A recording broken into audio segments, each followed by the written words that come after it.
If one looks at software skills that we have in this country, like every other country, and with respect, we have operations in Australia and all over the world, and we see exactly the same demands for skills. So people are asking us, coming to South Africa, saying we need your skills, the South African skills. We need the skill set that you have in the software area, and the same happens in Australia, same happens in Asia, same happens in Europe. And that is specifically because of two things. One, we speak the language, the English language, which is important, and secondly, we have the skill set, which is important if one talks about the computer industry. In terms of innovation, and commercial innovation, there's certainly no shortage of that, and I think one of the best examples of what's happened recently in South Africa is there is a little known company, I'll talk about at the bottom there, called Thought. They were a company that had a digital certification agency. They were working out of a garage in Cape Town, and a very large US company came along and bought this little, as we would term, very small business for about $1 billion. It was almost unknown in South Africa, and that's typical of what technology is, the innovation and the global aspect of technology.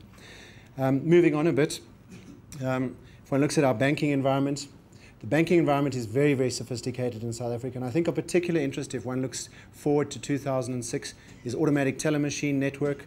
It is almost unrivaled in the world. We have four large banks in South Africa, South African large banks, and we have a number of smaller banks. Each of them have their own ATM, automatic teller machine networks, and those networks are all interconnected both locally in South Africa and internationally. And that means that you can go to any ATM in the country, be it from a Absa Bank, a Nedbank, a Standard Bank, whoever it may be, put your card in and it'll automatically do a transfer to your particular bank, and it has the technology to do so, both locally and internationally, and that's of particular importance.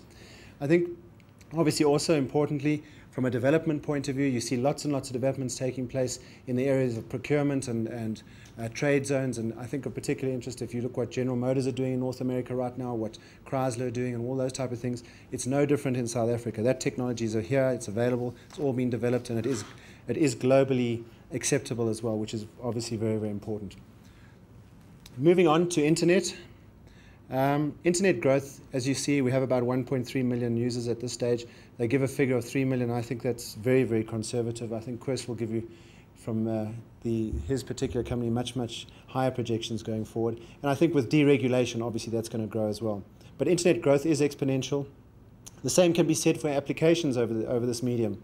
And once again, it's important to note that applications for the internet are not restricted to countries where perhaps technology is more proficient or more easily available. It is clearly developed in countries like South Africa, in countries like Australia and other countries. But we in South Africa have got a very, very vibrant internet industry, and we have lots and lots of innovation coming to the fore every single day. Finally, moving on to the cellular industry. Andrew has talked at length about the cellular industry.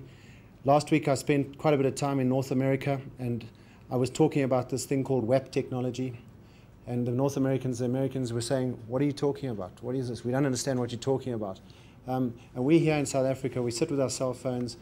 Today, I can go interactive to my bank and I can transfer money using my cell phone. And that's the latest technology. So once again, technology is very much at the forefront in this country. We've got nothing that we should be ashamed of, nothing that we should be scared of.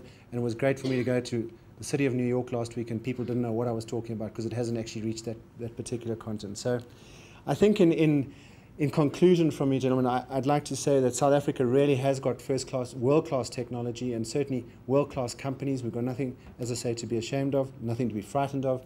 And come 2006, from a technology point of view, we'll be right up there with the best, and you would have nothing to worry about. Thank you.